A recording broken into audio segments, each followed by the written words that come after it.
এখন আমরা কি করব? এই খিচুড়ি বসার লাগবে আর ডাল দিয়ে নি 1.5 কেজি চালে আধা আধা কেজি ডাল। কেজি ডাল হলুদ গুঁড়ো হ্যাঁ এবার কি দেব? জিরে হজের গুঁড়ে আদা দেও এই রসুন গুঁড়োটা রসুন কুচি ছোট ছোট করা, কাঁচামরিচ লাগবে পেঁয়াজ কুচি পুরোটা দিয়ে দিলে, লবণ তেল লাগবে খিচুড়িও মাখাবা? খিচুড়ি নামাইলে খিচুড়ি হয় নাকি এখন কি পানি দিয়ে দিচ্ছ? হুম ওরে বাবা এত পানি! আচ্ছা নানি এখন কতক্ষণ লাগবে বলো তো?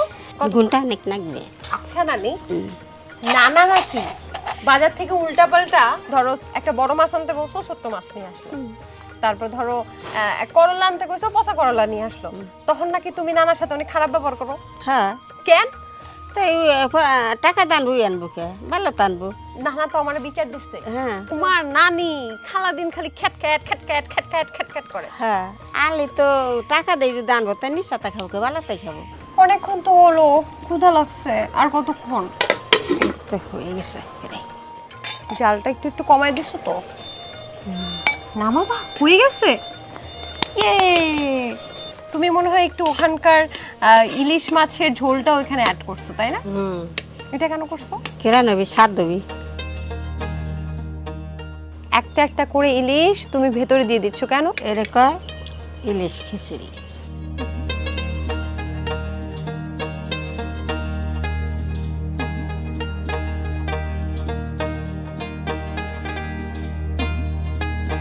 আমি না আসলে বসে থাকতে পারতেছি না, বিশ্বাস করো নানি, এখানে বসে থাকতে আমার খুব কষ্ট হচ্ছে।